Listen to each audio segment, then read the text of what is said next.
it on?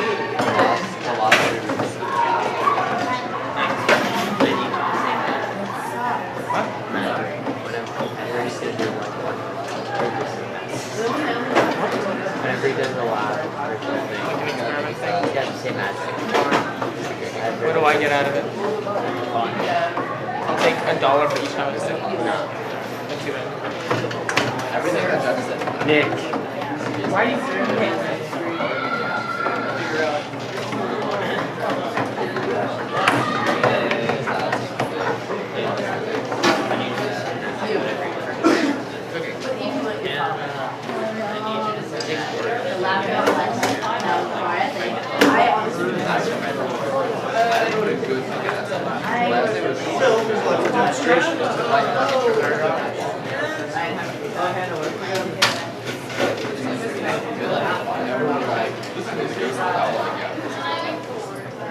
Why are you so sad about that?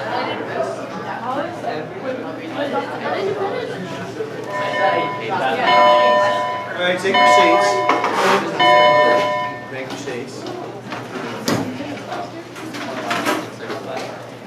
Okay, recall that we do have a slightly shorter period so because of the earthquake drill, so let's go ahead and immediately get started. Please take out your notes. So today we start to get introduced to what is called dynamics, around chapter support through space. Remember that mechanics, the science of motion, is divided up into two parts. The first part, kinematics, is what we looked at in chapters 2 and 3. Kinematics, remember, was concerned with the mathematical description of motion.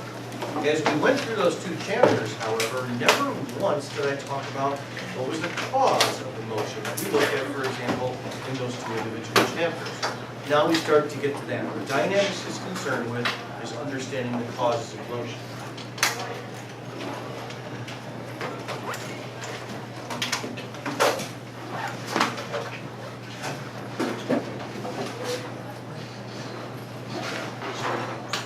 Okay, we'll begin dynamics here by briefly revisiting those three statements regarding motion according to the ancient Greeks.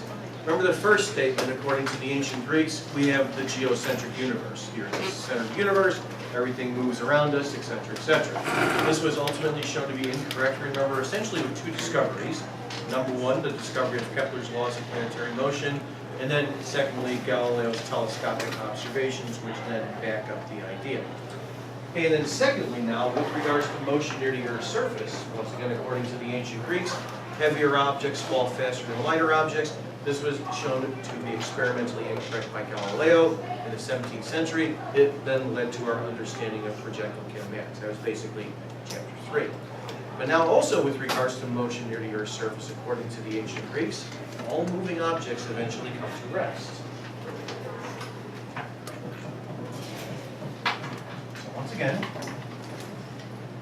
according to the ancient Greeks,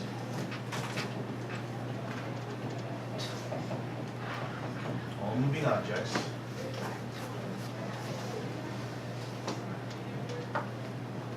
eventually come to rest.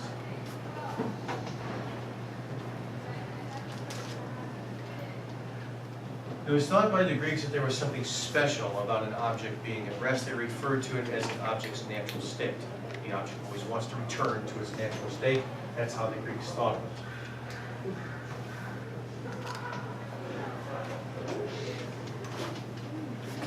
Now remember that the ancient Greeks based all their conclusions just upon observation. Remember, they never did any experiments. So if you just observe the motion of objects around us, this statement seems confirmed. You take an object and toss it as a projectile, it eventually comes to rest. Take an object and say move it horizontally across the surface, such as this, and it eventually comes to rest. So simple observations like this seem to confirm this idea. However, we once again jump forward now into the 17th century with Galileo.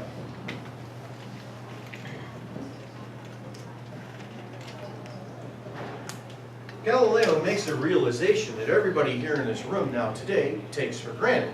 Galileo simply realizes that the force of friction acts upon moving objects, thereby slowing them down. Galileo realizes the force of friction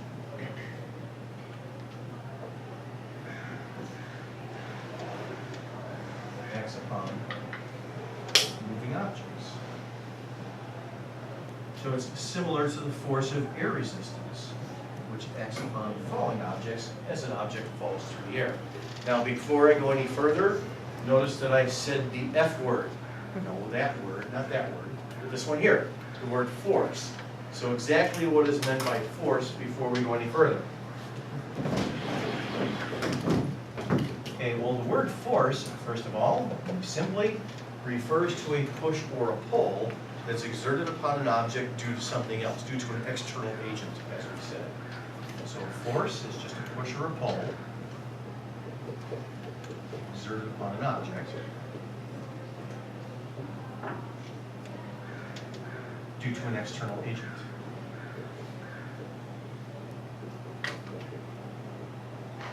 So Galileo realizes that, like air resistance, in this case the force of friction, for example, as this object slides horizontally across this surface, the force of friction is acting to slow down the object. So you basically then ask the following question. All right, well, what would happen to a moving object in the absence of friction?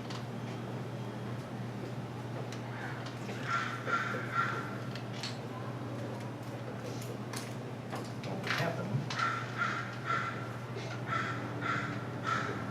to a moving object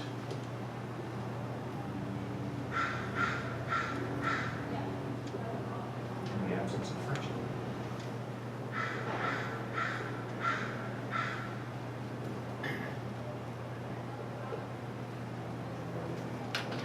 Well, to answer this question, Galileo devises an experiment that is essentially the same experiment that he did originally, that I described to you in Chapter 2, to discover free-fall kinematics. He just extends it a little bit. Here's kind of the basic idea. First of all, recall the following from Chapter 2. Galileo took an inclined plane and he tried to make it as smooth as he possibly could. So we'll think of it as a frictionless surface. And then remember that he took an object, initially at rest here, set it on the surface, initially at rest, and then let it go. And remember that he measured the accelerations. And his experimental result was that regardless of the weight of the object, the accelerations were all the same number. This then led to the discovery, ultimately, of projectile kinematics. However, in this particular case, he now extends the experiment a little bit. What he does in this case is he attaches here a right-hand side, if you will, to now his series of ramps. And he tries to make that, once again, as smooth as he possibly could. Once again, we'll think of it as a frictionless surface. And then immediately, here's what his experimental result was. Regardless of the shapes of the ramps, if you take this object here and set it here on this surface, initially at rest, and then let it go, it's always going to return to its original height here on the other side. And that's regardless of the shapes of the ramps. So his experimental result is regardless of the shapes of the ramps,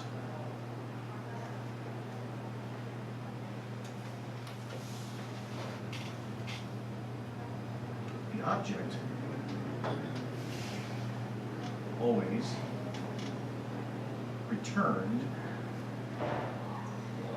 to its original height. Maybe we want to write this.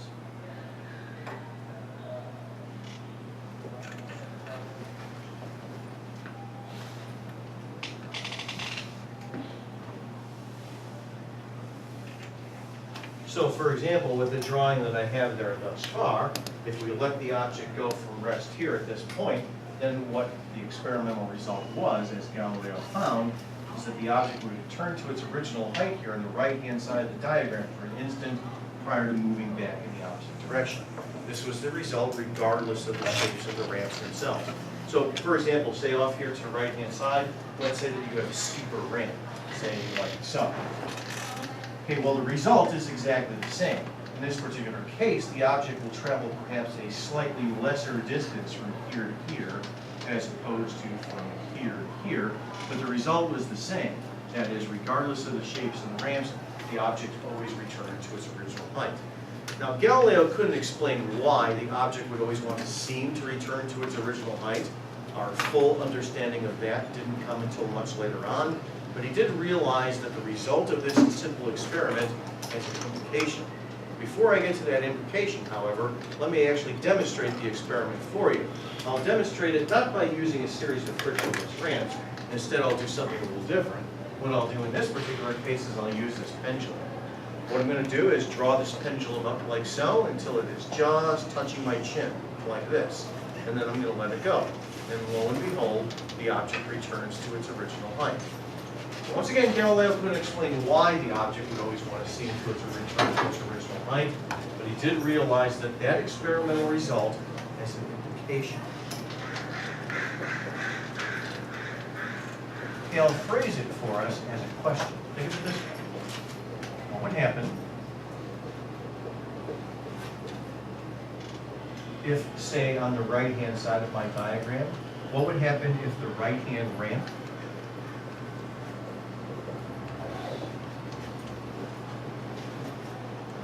was horizontal, frictionless, and infinitely long?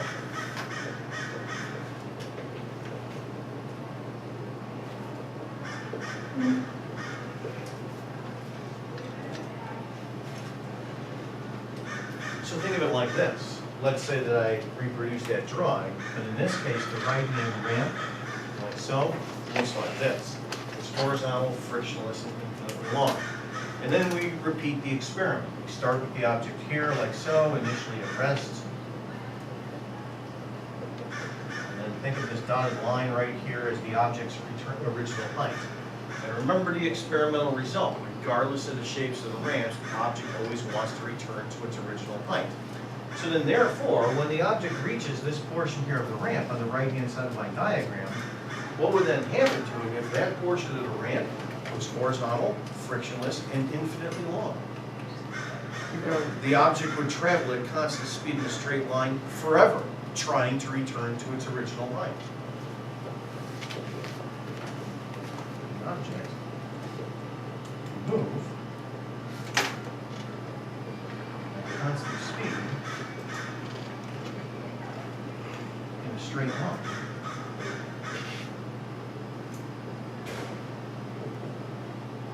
Forever,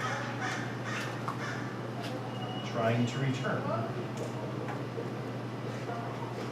to its original height, as was the experimental result.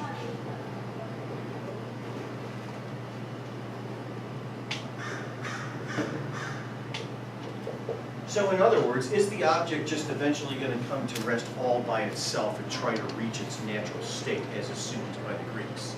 No. Instead, something has to slow it down. If it's horizontal, frictionless, and it literally goes on forever, it's infinitely long, then this experimental result means that the object will move at a constant speed in a straight line forever, trying to return to its original height.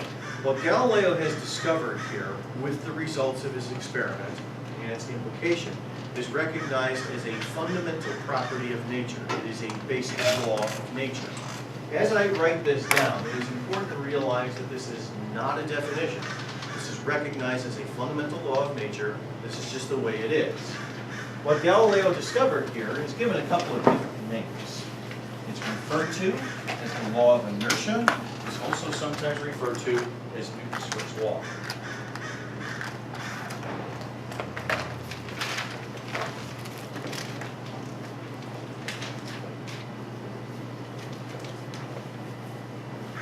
Okay, the law of inertia can be very simply stated in the following way. An object will move at a constant velocity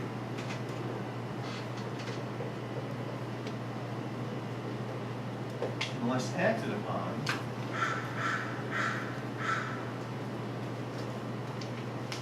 by a, and for now we'll leave a blank space here in front of the word force. And we'll fill in that blank space a little bit later on in today's lecture. But for now, an object will move at a constant velocity unless acted upon by a force. Now, 400 years ago, this was kind of a slippery concept for people to wrap their heads around, but in a modern sense, we could actually see it very easily by means of this device that I have here on my desk. This device that I have here on the desk is known as an air track. We'll get to these guys later. This device here on my desk is known as an air track, and it basically works the same way as an air hockey table does. Okay, what this vacuum cleaner here does is it actually blows air into the track itself. And then, those of you that are close will see that there's a series of holes here at the surface of the track. Those holes allow the air to then come up from the track itself. That air then provides a cushion, for example, for this cart to then move on. So it doesn't give us a frictionless surface. There's actually no such thing, as you'll see later on in Chapter 5, as a frictionless surface. But what it does do is, over short distances, give us a nice approximation of one. So for example, when the air is off, there's obviously a lot of friction, which immediately slows down this cart. And now watch what happens when I remove the force of friction by turning on the air. It's a little loud.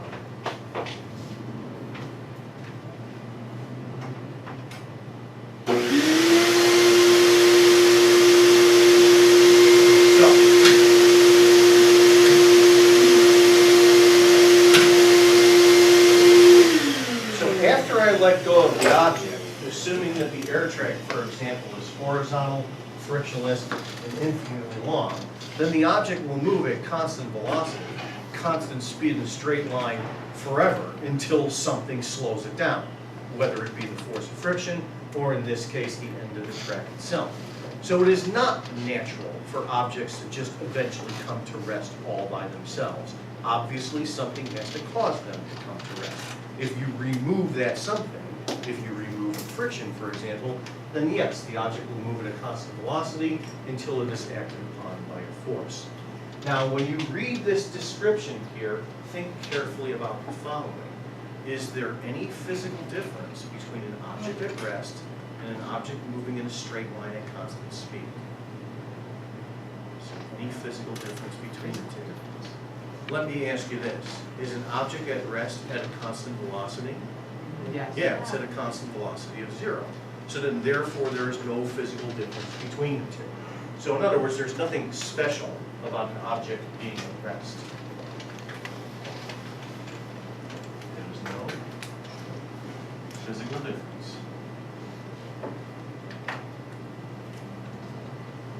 between an object at rest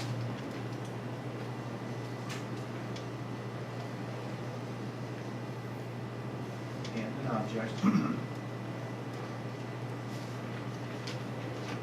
moving at constant speed in a straight line.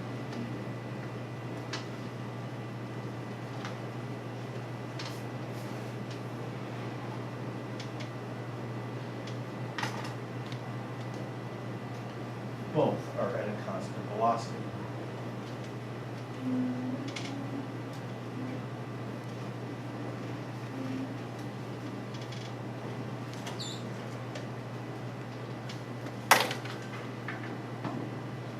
And as we'll see in a few minutes here, using simply the law of inertia, all of a sudden, just in a very conceptual, qualitative way, it becomes very easy to explain all sorts of different aspects of motion that the ancient Greeks would have struggled to explain. Before we describe these conceptual situations, however, contained within that statement of the law of inertia is the word inertia. Exactly what is meant by the word inertia. Well, the word inertia is not a definition. The word inertia is a name. It is a name given to this physical property of an object, that is, its tendency to remain at constant velocity. This tendency of an object to remain at constant velocity is referred to as inertia. It is recognized as a fundamental quantity. So inertia is just a name given to the tendency of an object to remain at constant velocity. So it's that property.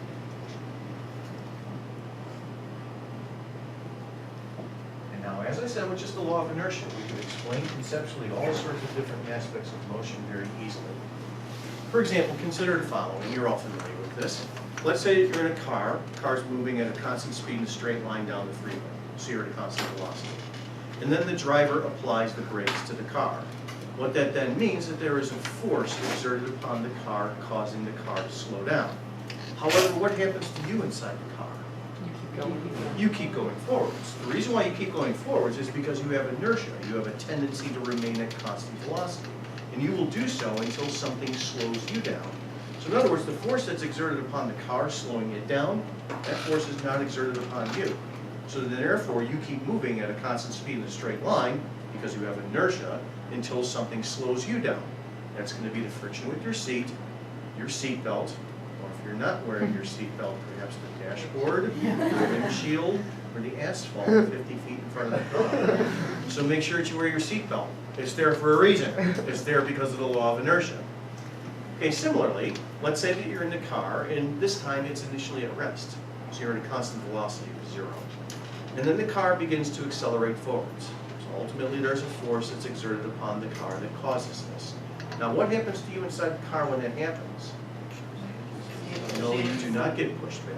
You are actually remaining at rest relative to the ground until something pushes you. Literally, the car is accelerating ahead of you. What then pushes you? The seat behind you. Now, if you're having trouble picturing that, just kind of think of it like this. Let's say here's the car, like so. Here you are inside the car. It's initially at rest. Very complicated drawing.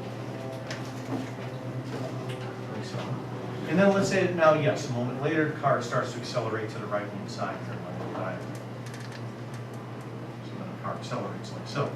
Okay, when the car accelerates to the right-hand side here, that means that there is a force exerted upon the car that causes that acceleration. That force is not exerted upon you.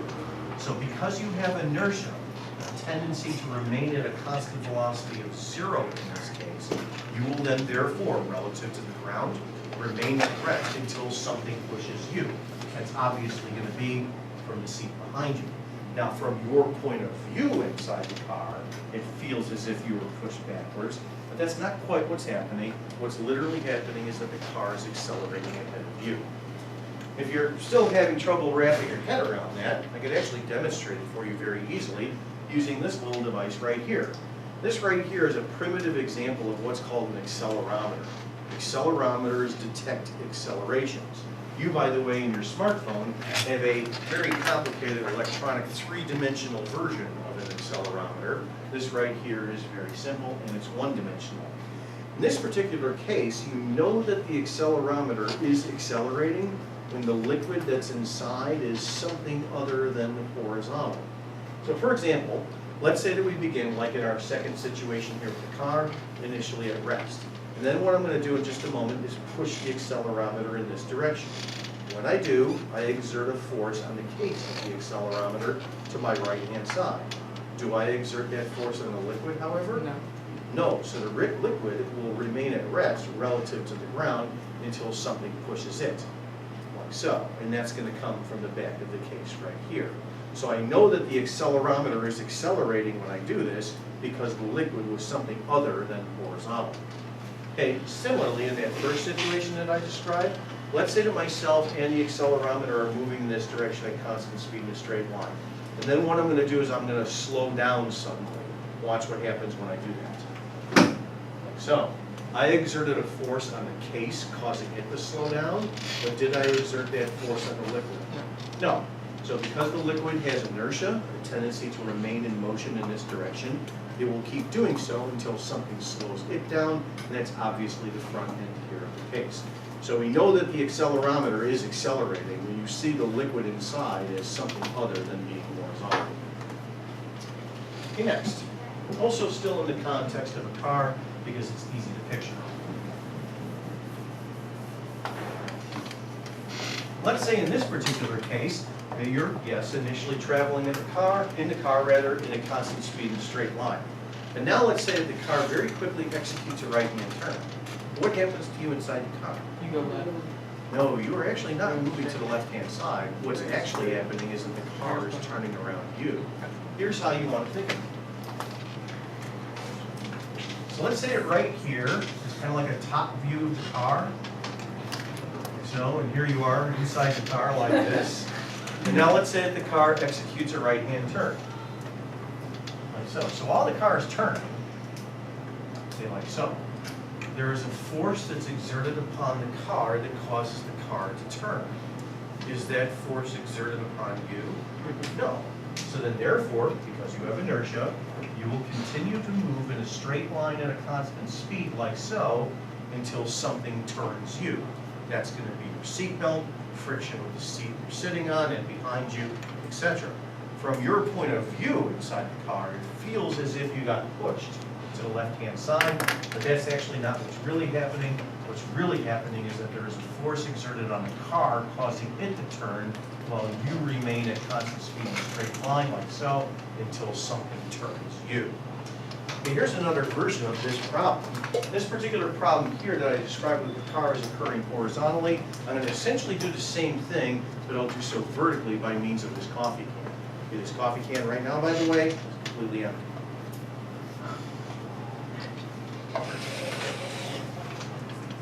You may say, now I have about halfway filled with water, like so.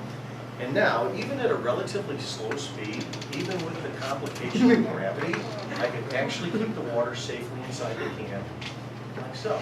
No, it's not magic. There's no such thing as magic. It's physics. So here's the water. So how did that situation then work? Well, it's basically the same thing as this here, but just done in a vertical manner. What you just saw is an example, by the way, of what is called a vertical circle.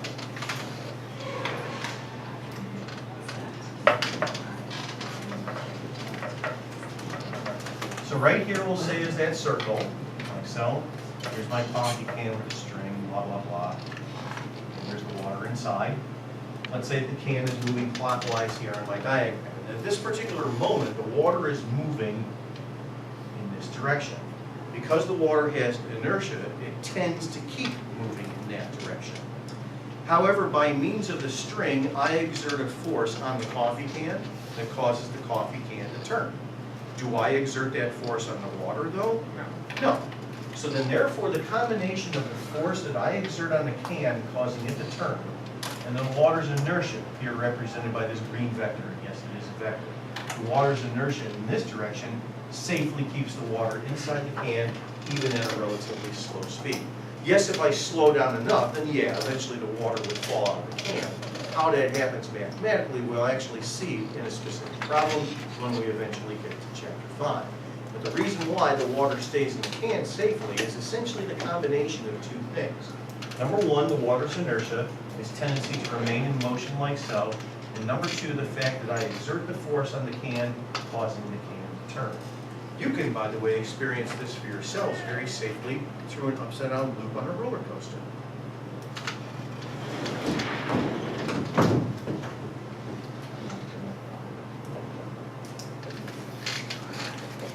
So let's say you go through the upside-down loop on a roller coaster, like so. So here's the coaster cart, like this. Here you are, like so. There's a passenger inside.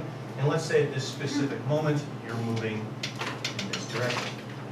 Now, when the cart is going through that upside-down loop, there is a force that is exerted upon the cart, causing the cart to turn. That comes from the track. Is that force exerted upon you? No, it is not.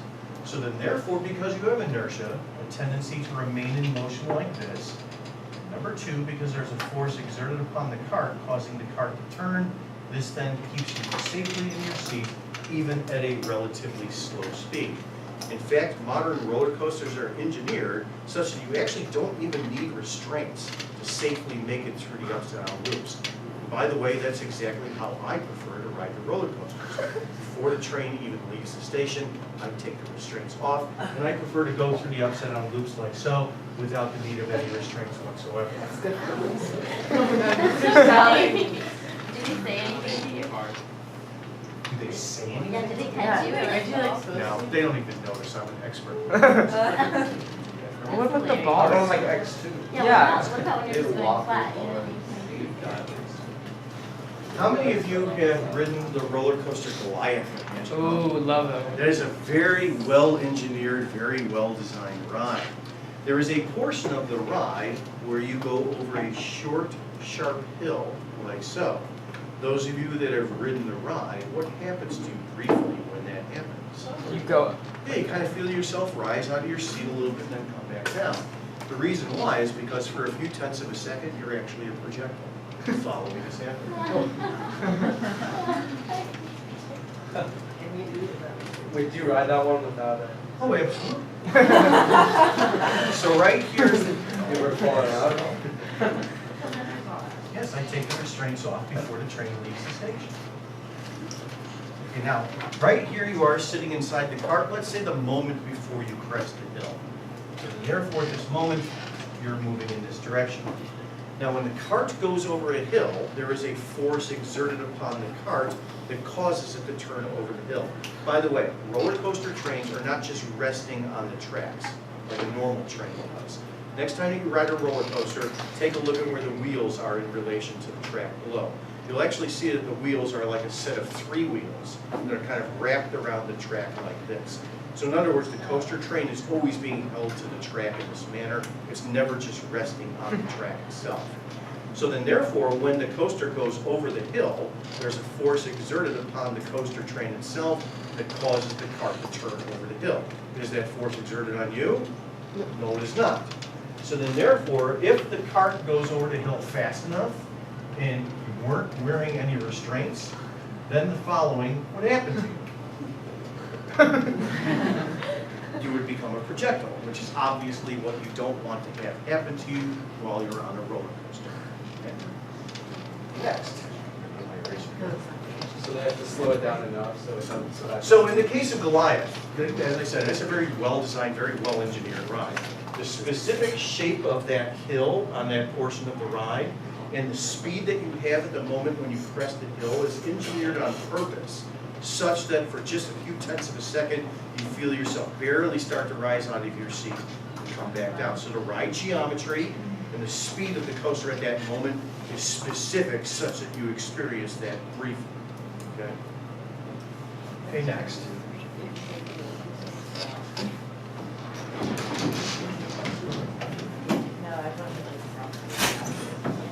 How many of you have ever heard of the following nickname for something? What is nicknamed the vomit comet? Yeah. No, it's not a ride at Magic Mountain. Okay. Does anybody know what the vomit comet is? Yeah, This might be totally wrong, but it is something at New Jersey. It's like a spinny thingy. No. Glued to the wall. Yeah, no. No, the vomit comet is the nickname of a plane that NASA uses to train astronauts for weightlessness conditions. How many of you have ever seen like video footage of the astronauts inside this plane and you see them floating around the plane and so on? Well, let's see exactly how that works. Now that plane that NASA uses to simulate weightlessness conditions operates at an altitude of maybe 30,000 feet above the ground, about the same as an ordinary commercial aircraft. The Earth's gravity, 30,000 feet above our heads, is exactly the same as it is here at the surface of the Earth. So how is it possible for the people to be inside that aircraft, where gravity is basically the same there as it is here at the surface of the Earth, yet they appear to be weightless? Henry? Is it because it's falling? Or That's right, because they're actually not weightless. The term weightlessness is actually a misnomer. Instead, the people are in free fall. It's the exact same situation as I just described a moment ago when you go over the hill on a roller coaster. Think of it this way. So what the pilot does is he actually climbs the plane like so, at a steep angle, much steeper of an angle than you would experience on a commercial aircraft. And then the pilot has to be good in order to get this done just correctly. But what he does is he then noses the plane over like so.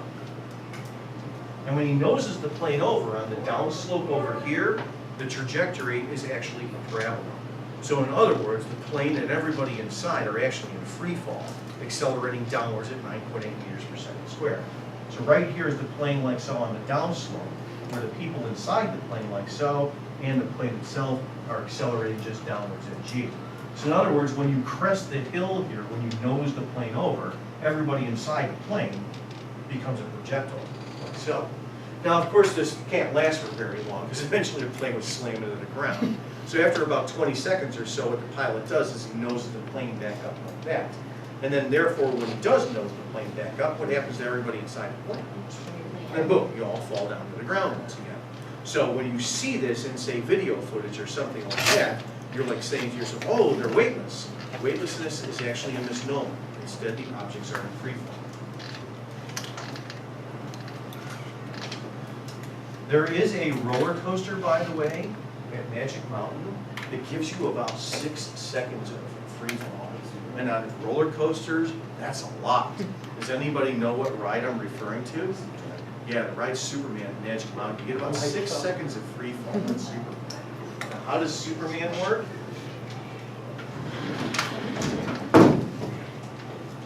Well, by the way, those of you that have ridden the ride Superman, and it's an awesome roller coaster.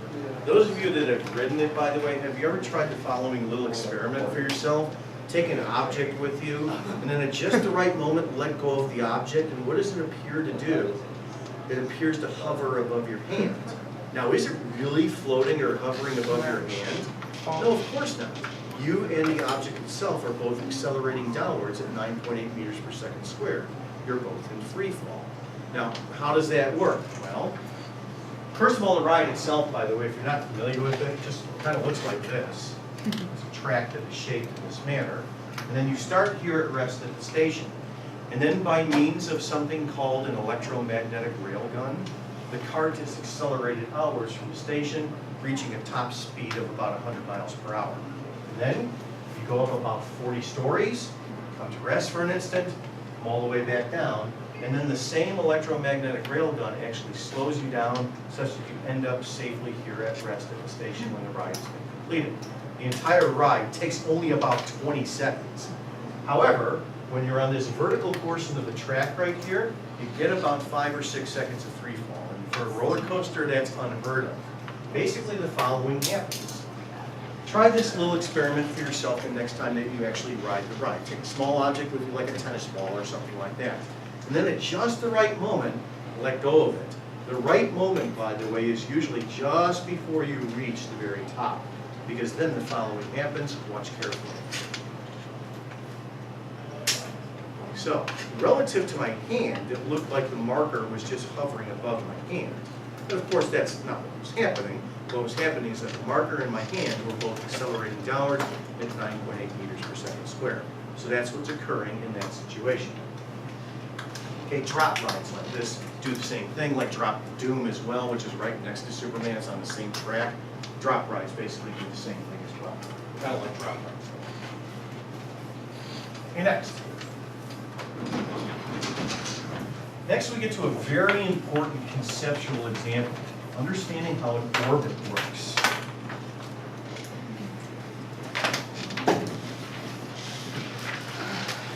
It is specifically with an orbit that you can now begin to make the conceptual leap from understanding how motion near the Earth's surface and motion in the sky is actually the same thing. This is the conceptual example that Isaac Newton himself first thought of in making this understanding. Understanding how motion near the Earth's surface and motion in the sky is exactly the same. Now, exactly, by the way, what it was that Newton did, I'll get to that at a later date. But for now, here's how you can make this conceptual leap. When an object is launched in orbit, it is not thrown straight up, because what's going to happen to it? It's just going to fall straight back down again. Instead, it's thrown as a projectile. Here's then how it works. So let's say here's the Earth like so. And let's say that I take a projectile and I throw it, but I only give it a small horizontal component of velocity. So I don't throw it all that hard, and it travels some distance and it falls to the ground. Like so. Well, let's say I throw it a little harder. If I throw it a little harder, I give it a larger horizontal component to its velocity, and it travels a greater horizontal distance prior to falling to the ground. So, notice what's beginning to happen there on my diagram. If I throw the object hard enough and give it a large enough horizontal component to its velocity, as it falls downwards, the Earth's surface literally curves away from it, and it falls around the Earth forever. It ends up in orbit. It does the following.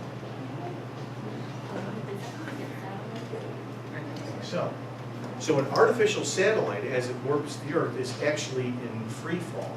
So when you take a look at, say, video footage of astronauts inside the space station, or inside the space shuttle, at least when the United States had a manned space program. And you look at those people inside the space station and you see them as being weightless. Once again, weightlessness is a misnomer. Instead, the objects are in free fall. So artificial satellites, like the space station, for example, are in free fall about the Earth essentially forever. The moon is doing the same thing as the moon orbits the Earth. It's in free fall around the Earth. The Earth and the moon, as we orbit the sun, are in free fall around the sun. So this is how you begin to make the link between understanding how motion near the Earth's surface, basically projectiles, and now motion in the sky, during the context of an orbit, are exactly the same thing. So you have astronauts inside the space station, for example. Once again, the objects are in free fall.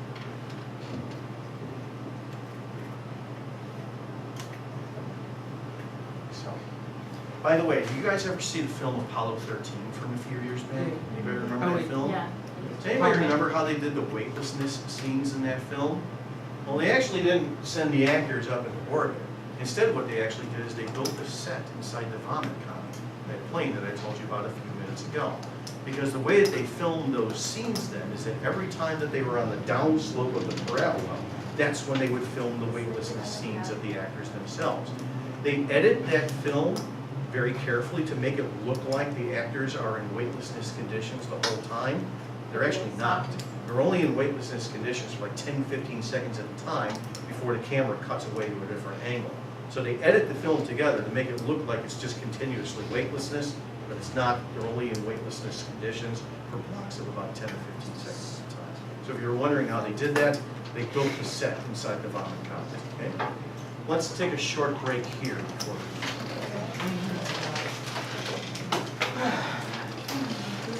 I like this stuff, man.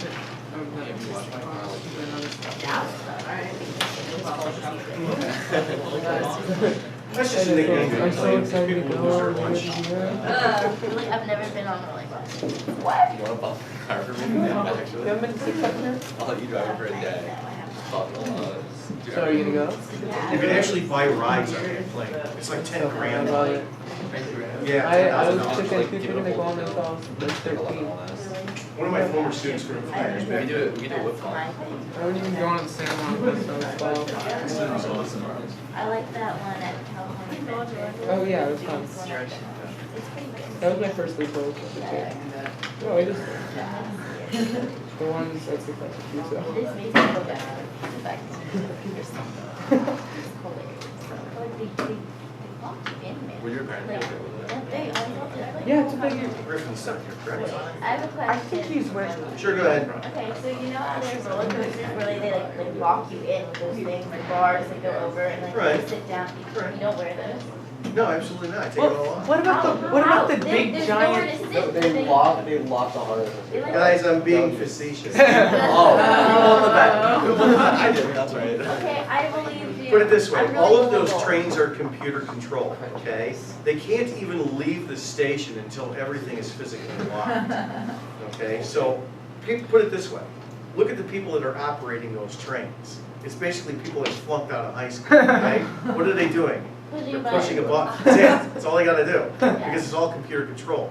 It won't even leave the station unless everything is locked. Alright. So no, you can't take the restraints. See, I tell that every class, and I end up with classes that have to leave me all the way to the end of the year. Oh my god. He said he told us every class, he ends up with the class and have to leave him till the end of the year. Yeah. Would it make sense? Little bumps. Yeah, I know. And often, like some of them, like But I believe it. Like hypothetically. Totsu, I haven't been. In theory, especially with Really? modern roller coasters, I've only they're been all on designed Well, it's like you're not sitting in a car, you're like hanging. I really Yeah, it's not like you just fall like right asleep into that. Well, there's some of them, That yeah. big. I haven't been on. Batman, for example, when you go Yeah, I'm not physical a- like this to the Like outside real world, guy. obviously you're not. But for something How relatively does simple like that roller coaster work? It's like you're technically you sitting do it without. at first, so so you can get in, but and he put it's like this How your giant, insides get jiggled around? thick bar that goes like this, and then you Your just insides and get it puts you like jiggled. that. all the costs go together to make sure you What are you guys talking about? Oh, don't worry, it's me. $6. Yeah. Yes, we all go to So I was so chicken with my roller coasters until I was like at least 12, 13. I wouldn't go on the Santa Monica Pier one until I was 13. I've been on. I went on one roller coaster and I went crazy. I've been on a roller coaster. I fell asleep on the Velocity. Oh, those are so rare, so rare. No, Indiana Jones ride at No, maybe it'll get stuck, but not like coming off the We track. usually go on. No, like Indiana Jones ride at Disneyland. I got stuck on that ride at least 4 times. Like no joke, because my friend would go there. All right, take your seats, please. I don't really like that ride anyway. The next year? The only good part of that ride is at the very end when like the Hey, take your giant seats. bolt is coming and you can't see anything but you. Okay, before we go on, I want to provide you with Galileo's motivation, if you will, of discovering the law of inertia. Now, Galileo firmly believed in Copernicus's theory that the sun is the center of the solar system and all the planets, including the Earth, orbit the sun. Remember that, yes, the discovery of Kepler's laws of planetary motion and Galileo's telescopic observations confirmed that. But still 400 years ago, it was very difficult for people to grasp the following concept. If the Earth really is moving about the sun, why don't we feel its motion? Galileo tried to come up with a physical explanation. A combination of Galilean relativity, this is why it's so important, and the law of inertia provides us actually with a very easy physical explanation. Think of it, first of all, in the following way. Let's say that you guys are a stationary reference frame, and I'm a moving reference frame. I'll move at constant speed in a straight line in this direction. Then I have an object, and all I'm going to do is just toss it straight up according to me. And all that happens is that according to me, it just comes straight back down again. However, what did you guys see? You guys saw the parabola. Why didn't I see the horizontal motion of the object? Very simply, it's because I'm already moving with it horizontally. You could try this for yourselves very easily in a car. Next time you're in a car that's moving at constant speed in a straight line, just sit in your seat and do this. You toss the object straight up, it just comes straight back down again. Why don't you see the horizontal component of its velocity? Because very simply, you're already moving with it horizontally. So then therefore, right now, here on the surface of the rotating Earth, everybody here in this room and the surface of the Earth itself is moving at a speed relative to the Earth's axis of rotation, about 350 meters per second, as the Earth rotates from west to east. Why don't we feel that motion? Because very simply, we're already moving with the surface of the Earth. If the Earth all of a sudden stopped rotating, don't worry, it's not going to, but if all of a sudden it stopped rotating, what would happen to all of us here in this room?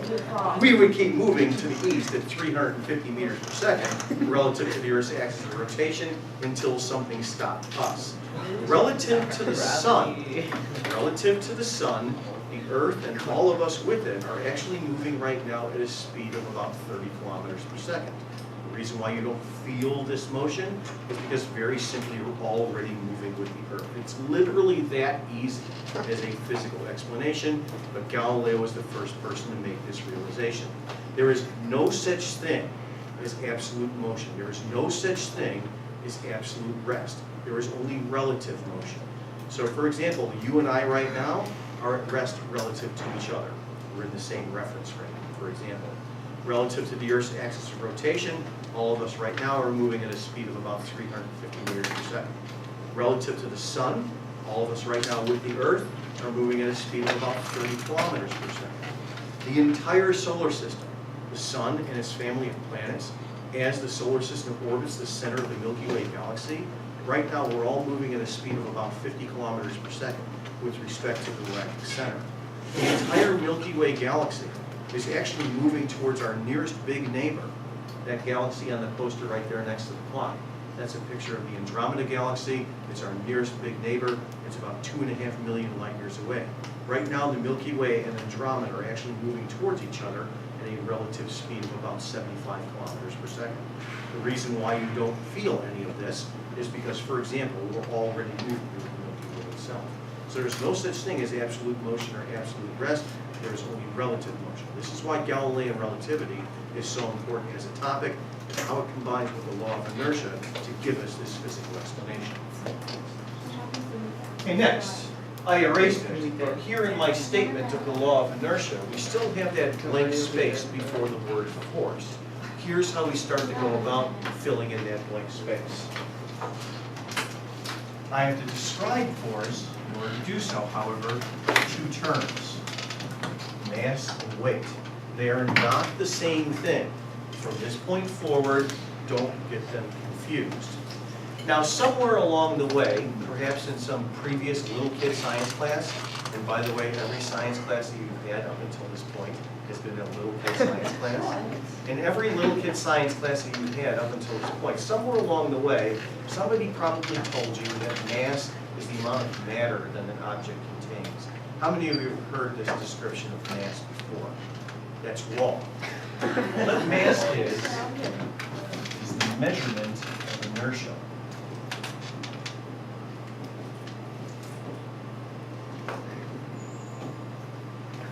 Now, what the heck does that mean? Yeah. Well, let me demo it for you very easily using this air track. In the case of the air track, however, I'm not going to add a little something to it. What I'll do is take my gold cart here first with the string attached, as you see. I'll drape the string over this pulley here off to the side. And then I got a little object here that I'm going to hook to the string like so. Okay, and then I'll remove the force of friction, once again by turning on the air. I'll remove the force of friction by turning on the air, and then we'll see the acceleration here of this gold cart. Saying that the gold cart moves is incorrect. It actually accelerates once I turn the air on, like so. So now compare the acceleration of this gold cart that you just saw to instead now the acceleration of this blue cart. So once again with the blue cart, it has its own string like so. I'll take this same little object here and hang it off to the side like this. But now let's compare the acceleration of this blue cart compared to that of the gold from a few moments ago. Notice that the acceleration here is obviously a lesser number.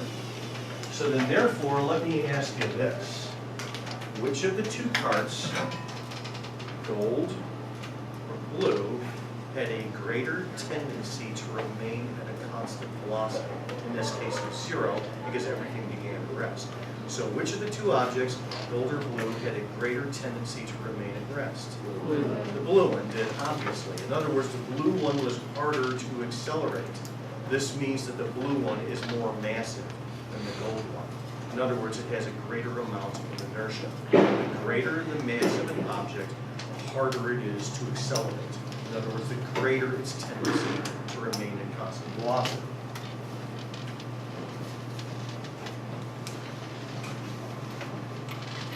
The mass, the greater tendency to remain constant velocity.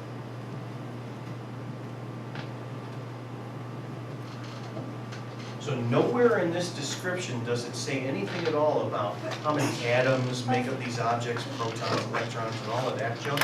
No. Mass is nothing more than the measurement of inertia. The greater the mass, the harder it is to push something. That's the easiest way of picturing it. It is considered to be a fundamental quantity. So then therefore we have units associated with it. Let's take a look at those. Okay, first of all, in the metric system, we have the SI system first, which stands for the French System International. In the metric SI system, the fundamental unit of mass is the kilogram. Right here, for example, is 1 kilogram. Now 1 kilogram, as you can see, is actually rather large.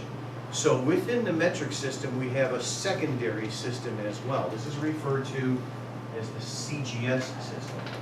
In the CGS system, the base unit of time is the second.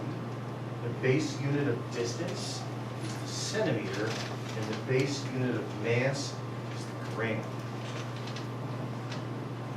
As you're undoubtedly aware of, 1,000 grams is equal to 1 kilogram.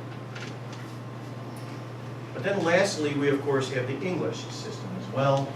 the English system, everything gets really creative. In the English system, the base unit of mass is called the slug.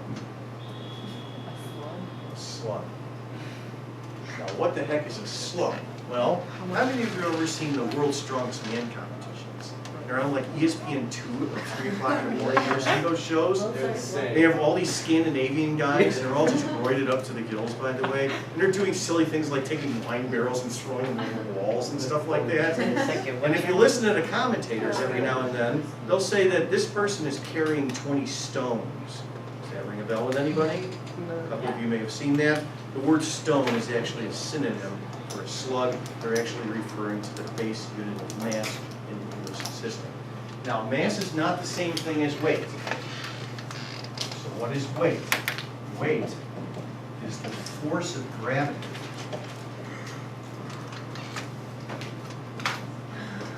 acting upon a mass.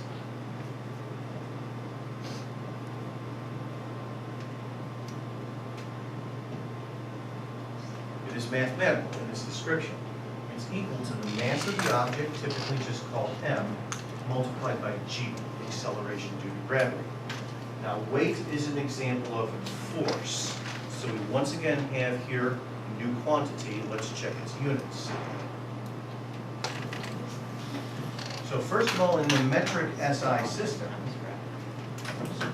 we're taking mass here in kilograms, and we're multiplying it by g, the acceleration due to gravity, in meters per second squared. So we have kilograms times meters per second squared. A kilogram meter per second squared is given its own name. It is referred to as a newton. And then still within the CGS system, we have mass in grams being multiplied by acceleration in centimeters per second squared. A gram centimeter per second squared is also given its own name. It's called a dyne. And then lastly, of course, very creatively, the English system. In the English system, we're taking the mass here in slugs, as strange as that sounds, multiplying it by acceleration, which is in feet per second squared. A slug foot per second squared is also given its own name. Does anybody know, by the way, what it's called? Pound. It's called pound. That's right. So if you weigh 150 pounds, technically speaking, you weigh 150 slug foot per second squared. Okay, now it is correct to say that somebody weighs 150 pounds, but it's incorrect to say that somebody weighs 50 kilograms. No, the person's mass is 50 kilograms. The person's weight would be 50 kilograms multiplied by g, 9.8 meters per second squared, to give you some amount of newtons. So that's a misnomer when you hear that said. If somebody says that something weighs 50 kilograms, it's wrong. Its mass is 50 kilograms. Its weight would be 50 kilograms multiplied by g. So, Yeah, go ahead. sorry, so if you weigh 120 kilograms or whatever, would you have to then multiply it by 9.20? Technically speaking, to get the weight, you would take 120 kilograms and multiply by g, 9.8 meters per second squared. So let's say you go to the grocery store, for example, and they give you the weight of the produce that you're getting on a scale of some sort, and you buy 2 kilograms of produce. It says 2 kilograms on the scale. Okay, now as I said, technically that's incorrect, but what the scale is doing for you is it's actually giving you the weight in newtons, and then it just divides out by the value of g to give you the mass in kilograms, and that's then what we see being read on the scale. Is that? So then, if you went to France or something, and you weighed 150 kilograms, you'd actually weigh like something newtons? Yeah, so they would say that, frankly, in Europe, but as they're doing so, it's a misnomer. They would Okay, say. what they're actually doing is what they would say is they would say kilograms. They would say you weigh 50 kilograms, and that's wrong. Okay, technically speaking, because your weight would be 50 kilograms multiplied by g. Okay, now how do we go about filling in that blank space in the law of inertia that I've since erased, but you still have in your notes? Well, now we once again take a look at this situation involving the air track. Now with the air track situation, with the air off, such that there is friction, and I had set it up like so with the blue cart. Like this. Notice that the blue cart, of course, is at rest. It has a constant velocity of 0 in this case. But are there individual forces, pushes and pulls, acting on this cart right now? Yes, there are. Let's see if we can understand how they work. So now with this air track demonstration, basically what you're starting to see is the following. Right, here's the track. Here's the cart now of mass M like so. String like this draped over with the object here off to the side. Okay, yes, there are individual pushes and pulls, forces acting on this cart right now. Can anybody tell me how many forces are acting on this cart right now? 2, 3. There's actually 4 of them. Let's see if we can understand what they are. What you're about to see, by the way, is your first example of what is called a force diagram. A force diagram, or also called a free body diagram, is a vector representation of the forces acting upon an object. Yes, forces are vectors. So for example, if you think of that point at the object, you first of all have, pretty obviously, the string pulling on it to the right-hand side. Forces associated with strings and wires and stuff like that is usually referred to as tension. And then secondly, straight downwards, of course, we have the object's weight, mg. And then thirdly, we have, for example, the force of friction. In which direction, acting upon the blue cart, does the force of friction act? Yeah, next to the left, counteracting the direction that it would slip. So right here is the force of friction. And then lastly, fourth, as you could probably guess, somehow there has to be a force exerted upwards on the object. Now, it's not immediately obvious where that force comes from, but if it wasn't there, what would happen to the object? So that would fall. But it's not, and therefore, somehow the surface itself pushes upwards. Exactly where that force comes from, we'll see a little bit later on in the period. Now, because the object is just sitting here, its acceleration is equal to 0, mathematically, what do you suppose those vectors add up to be in this situation? Yeah, obviously 0. In other words, all the forces cancel each other out. So here the vector sum is obviously equal to 0. Okay, but now I'm going to change the situation slightly. I'm going to remove the force of friction. And when I remove the force of friction, that will change my force diagram a little bit, and the object obviously accelerates to the right-hand side. So now with the air on, now the situation looks like this. You still have the tension here from the string. You still, somehow, have the surface pushing upwards. We still have the object's weight, but we no longer have the force of friction. And then therefore, the cart accelerated here to the right-hand side. So do you suppose that the vector sum of these forces is still 0? Obviously not. So in this case, the vector sum of the forces does not equal to 0. It equals some number, whatever it happens to be. That number is referred to as the net force. The word net is mathematical lingo for sum. So if the sum of the forces is 0, if the net force is 0, then the acceleration is equal to 0. If the sum of the forces, the net force, is something other than 0, if it's some number, whatever it happens to be for the situation, then the object accelerates. In other words, a net force is present. So now go back in your notes a page or two, back to the law of inertia as I stated it a little while ago.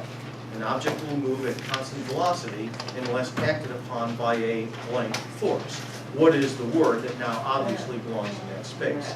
Yeah, it's obviously the word net. So an object will move at constant velocity unless acted upon by a net force. If the net force is 0, as it is in this situation, then the acceleration will be 0. It will be at a constant velocity. If the net force is some number other than 0, then yes, the object will accelerate. Essentially, what the law of inertia describes is it describes the cause of acceleration. Acceleration is caused by the presence of a net force.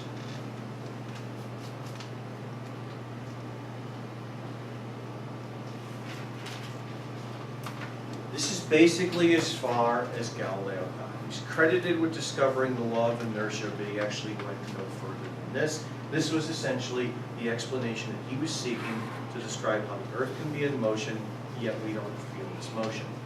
However, to completely describe motion, there are actually 2 more fundamental laws of physics, 2 more fundamental laws of nature that we recognize. They are Newton's second and third laws. Let me give you a brief conceptual description of each. Yeah. If, like, say you're in a car and Uh-huh. you just have a constant velocity, then you're moving at like the same velocity. So you're moving at constant speed in a straight line. Okay, so how do people get car sick though? How do people get car sick? You're not like, you're just.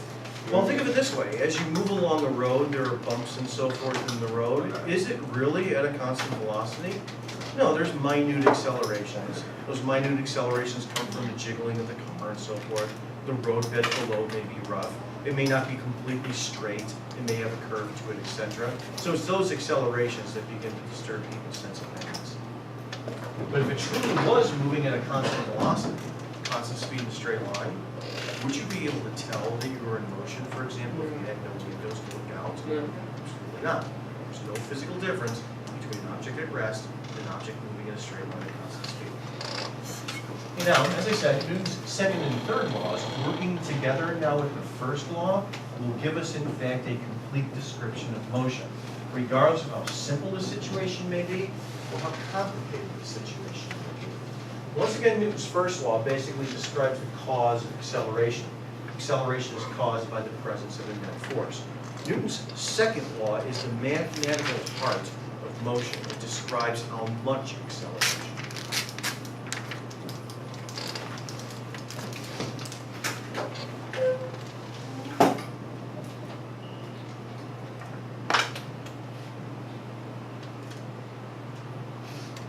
How much acceleration occurs in a situation basically depends upon two things, one of which I actually have already described to you. A little while ago when explaining mass, remember I demoed it in the following way. We compared the acceleration of the blue cart to that of the gold cart, and we found that the acceleration of the blue cart was less than that of the gold cart, meaning that the blue cart is more massive. So then therefore, if you increase the mass of an object, say from the gold cart to the blue cart as I did, what happened to the acceleration? It decreased. What this means is that there is an inverse relationship between acceleration and mass. Acceleration is inversely proportional to mass. So in a demonstration, as I went from gold to blue, I increased the mass m. If you increase the mass m, what then happens to the acceleration? It decreases. There's an inverse relationship between the two. But in addition to that, how much acceleration occurs in a situation also depends upon the forces themselves. For example, again, I'll do it this way. I'll just do it with the blue cart. So I have the blue cart,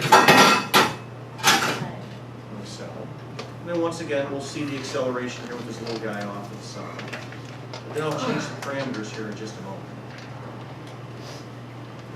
So first of all, with that small object off to the side, just seeing the acceleration once more. And now I'm going to keep the mass here of the cart exactly the same. It's still the same blue cart, of course. And now what I'm going to do is just simply increase the amount of force that's exerted upon it by hanging this heavier object here off to the side. Now when I do that, Greg, if you don't mind, you're going to have to operate that fan for me just a moment. I have to hold this in place. There's not enough friction to hold this in place by itself. So now if you just go ahead and turn the air on. Now compare the acceleration here. So the acceleration in this situation was obviously much larger than it was in the previous situation. What this means is that there is a direct relationship between the amount of force that's applied to something and the acceleration itself. The quantities are directly proportional to each other, like so. Moreover, the direction of the acceleration is the same as the direction of the net force that is applied to the object as well. If you take these two proportionalities, you can combine them into a single equation. This is one of the most famous equations in all of physics. As I write this down, it's important to realize, however, that Isaac Newton didn't derive this equation. He literally intuits the equation. He recognizes its existence as a fundamental law of nature. If you combine the two proportionalities together into an equal sign, you arrive at this expression here. but the expression is most commonly written with the mass m moved to the other side of the expression. You end up with F equals ma. F equals ma is the mathematical heart of motion. Regardless of how simple the situation may be, or how complicated the situation may be, the motion of that situation can be completely explained by the application of this equation. And once again, it's important to realize that Newton didn't derive this equation. He literally recognized its existence. He recognized that this is the way that the universe works. Now, here's what the various symbols mean in the expression. In the left-hand side of the expression, this right here is the vector sum of the individual forces.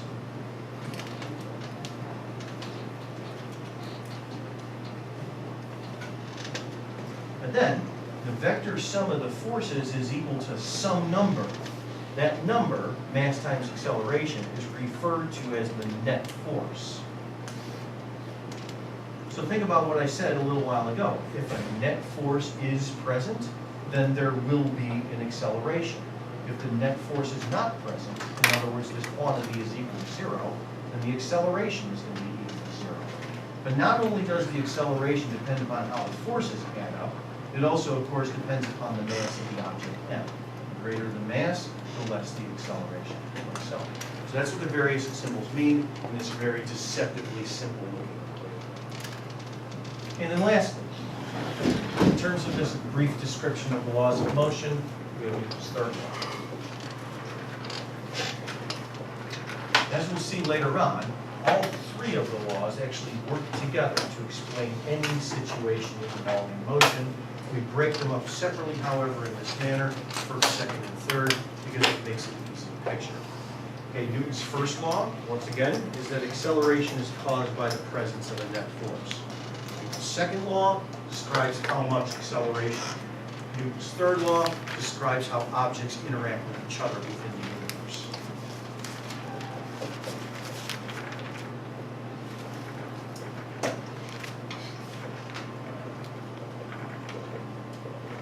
There is usually, by the way, a quotation, or a cliche, if you will, that is used to describe Newton's third law, and everybody here in this room knows the quotation. If I started for you, you could certainly finish it for me. For every action, There's the equal and opposite equal and reaction. opposite reaction. Everybody knows it.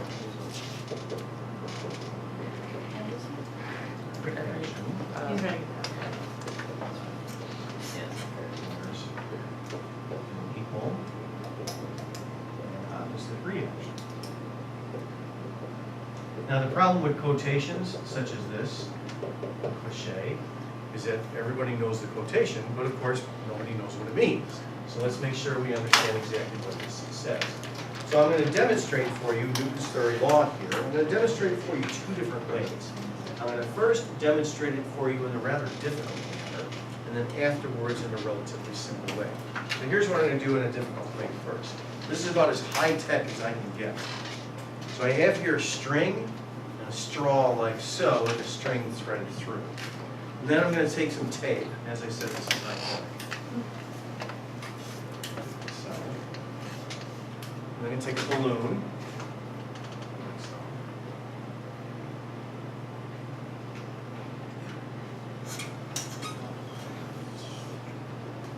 Maybe. It's all twisted up.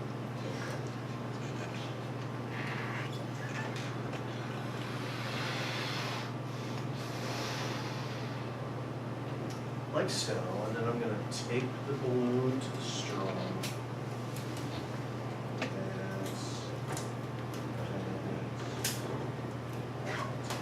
I'm going to pull the string taut, like so, and then just let go of it. Be. What you just saw is called a balloon rocket.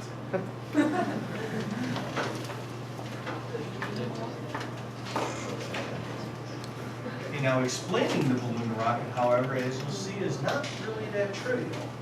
Okay, first of all, we have the string like so. Okay, here's our straw like this. Here's the balloon. Like so. And then as you saw, after I let go of the balloon, it accelerated in this direction.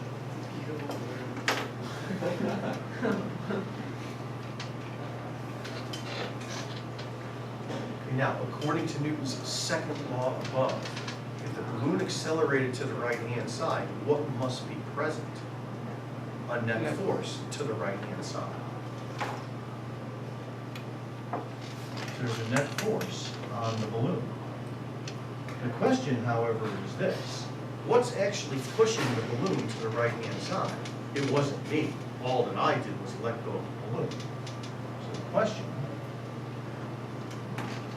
what pushes the balloon?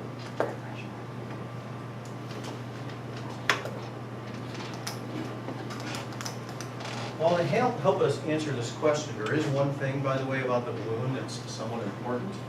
The balloon is an example of what is called an elastic object. An elastic object is an object where such that if you disturb it in some manner, then it returns to its equilibrium position, as it's called. All objects, by the way, are elastic to some extent, even seemingly very rigid objects, such as, for example, the whiteboard. The whiteboard itself is actually a little bit elastic, because if I push on the board and then let go of it, it goes back to its equilibrium position. So all objects are, even those that are seemingly very rigid, all objects are elastic to some extent. Now, in this particular context, all that simply means is that when I let go of the balloon, the walls of the balloon collapse. So.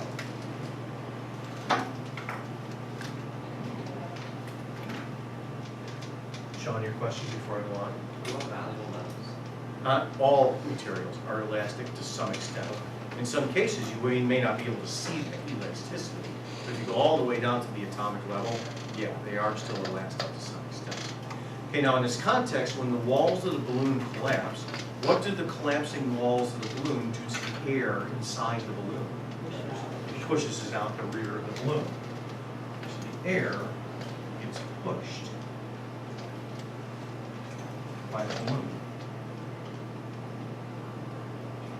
Think of this as the action.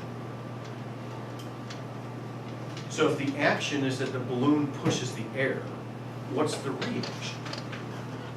The air pushes back on the balloon in the opposite direction. The air pushes back on the balloon. That's the reaction. Now, it's important to realize that it's not the air outside of the balloon that's pushing the balloon to the right-hand side. It's the air inside the balloon. Because as the walls push up against the air inside the balloon, that's the action. The reaction is that the air pushes back on the balloon in the opposite direction. Now, that's obviously a little bit difficult to picture because, of course, you can't see the air molecules themselves. So now I'll demonstrate it for you in a slightly easier manner. I'll do so using these carts that I dropped earlier. These carts right here have elastic bands between them, so we can easily see the forces that each cart exerts upon the other.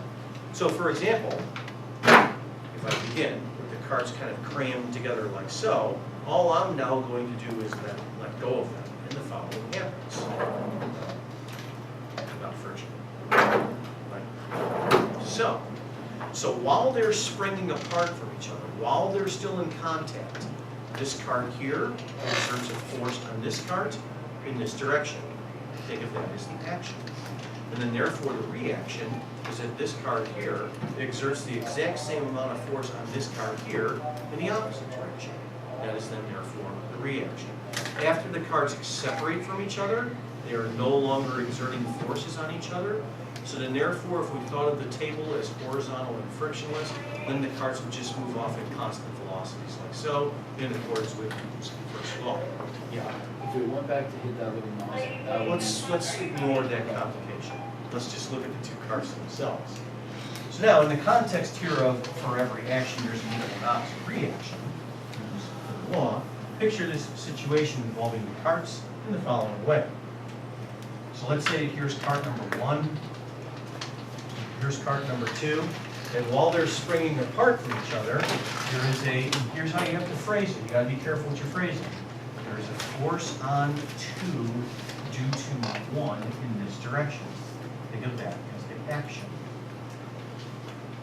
And then the reaction is that there is a force on 1 due to 2, like so, in the opposite direction. two forces are equal to each other in magnitude. Now, as I say that, however, notice that it sort of looks like I'm contradicting something that I described earlier about Newton's second law.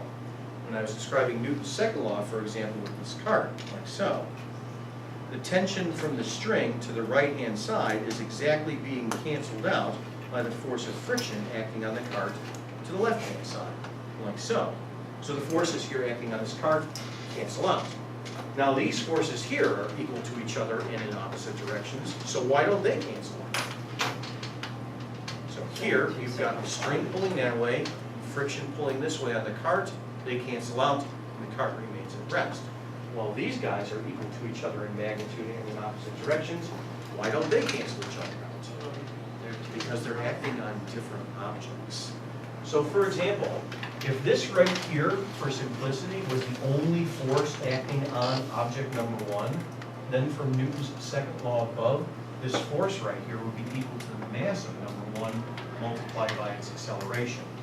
And then if this right here was the only force acting on cart number two, from Newton's second law above, this would be equal to the mass of number two multiplied by its acceleration. And the magnitudes of these two forces acting on different objects are equal to each other. These forces in the context here of Newton's third law, where you're describing the force that each object exerts upon the other, these are referred to as equal and opposite reaction pairs.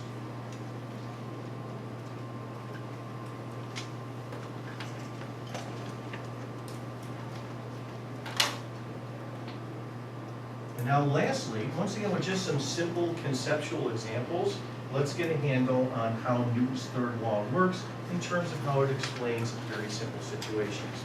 Let's start with the following. Who here has ever fired a weapon? Okay, if you fire a weapon, what happens? Boom, there's recoil. By the way, the next time you watch a Hollywood movie or a TV show, you'll know that the weapons are false because you won't see the actors dealing with any recoils. And when you actually do fire a weapon, you're going to feel the recoil. The reason for that very simply is the following. Think of this as the gun, and this right here is the bullet. Now, regardless of how complicated the mechanism may be when you actually fire the weapon, the net result of that is that there is a force exerted upon the bullet due to the gun. That's the action. And then therefore the reaction is that there's going to be a force on the gun due to the bullet. And then the magnitudes of those forces are equal to each other.